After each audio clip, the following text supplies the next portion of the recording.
विद्यालय ताला भांगी लुटिले बस्ता बस्ता चाउल पुरी जिला कोणार्क थाना जोधपुर गाँवर सरकारी उच्च प्राथमिक विद्यालय राति चाउल बस्ता चोरी कले दुर्वृत्त। विद्यालयर सभापति बाली दोकान आसुथिबा बेले विद्यालयर पाचेरी उपरे बस्ते चाउल देखि प्रधान शिक्षयित्री को फोन जोगे जणाइथिले। विद्यालय तुरंत प्रधान शिक्षयित्री पहुंची पाचेरी उपरे चाउल बस्ता देखि गाँ लोकंकु जणाइबा सहित शिक्षा मंडल अधिकारी को जणाइथिले। कोणार्क थाना लिखित अभियोग करथिले प्रधान शिक्षयित्री। कोणार्क थाना अधिकारी प्रशांत पढ़ियारी अनुमति रे बड़बाबू जदुपुर विद्यालय को जाई एक बस्ता चाउल जबत करथिले। विद्यालय गृहर कटा जाइथिबा कबाट चाउल बस्ता और विभिन्न स्थान को तदारख करथिले। तुरंत चोर को धरिबाकू ग्रामवासी और प्रधान शिक्षयित्री को प्रतिश्रुति देथिले।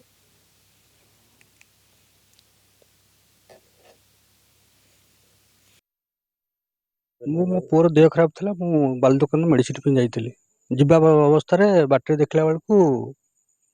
स्कूल पाचेरी गोटे चाउल बस्ता थुआई मुझे आसिक आम जो प्रधान शिक्षयित्री फोन करके विषय जनइली तेमती तो आम किसी कहीपरूनु आम चाहूँ पुलिस यहाँ तदंत करके उचित न्याय मिलू आ सरकारी घर कथा आ कौन मैंने शोबे कि घटना कौन ये स्कूल रु मटर गला तार किसी ना ये चाउल गला तार किसी ना आउ अन्य जिनस गाँव कदली अंब पणुस मटर फटर समति भी चोरी हो लोक देखला भी सार किसी कहना एमती कि हो लोक देखुं चोर को एमती भी ता ना भी कहना अनुमान जहाँ को अच्छी आमर ता भर आम जहाँ कह कथा आज्ञा कहूँ ये कहीदेला पुणी अलग प्रकार हम अच्छा लोक ये रिसेंटली मटर जाइला आप देखो एवं रिसेंटली आम से गुरुआ मत फोन कले ये मटर खोलाई पड़ी मुझे पुणी आनी सजाड़ी सजाड़ी गली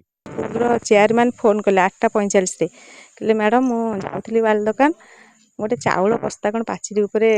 थुआ माने किए बसला बेला लगे फेरिक आसले कह चाउल बस्ता थुआई कौन टे आस तो मुझे आसली 8:45 आज 8:45 मुझे चाउल बस्ता थुआई गेट ताला पड़ी गाँ ग्रामवासी कमिटी मेंबर समस्त आसी सीआरसी बीओ को आमर भी जनइलु बीओ भी कहले ना थाना एफआईआर दियो दी गोटे बस्ता अलरेडी नहीं जाइए आ गोटे बस्ता से पाचेरी उपरे थुआई आ से जो घर ताला कबाट जो हुक भांगी भांगी चाउल नहीं से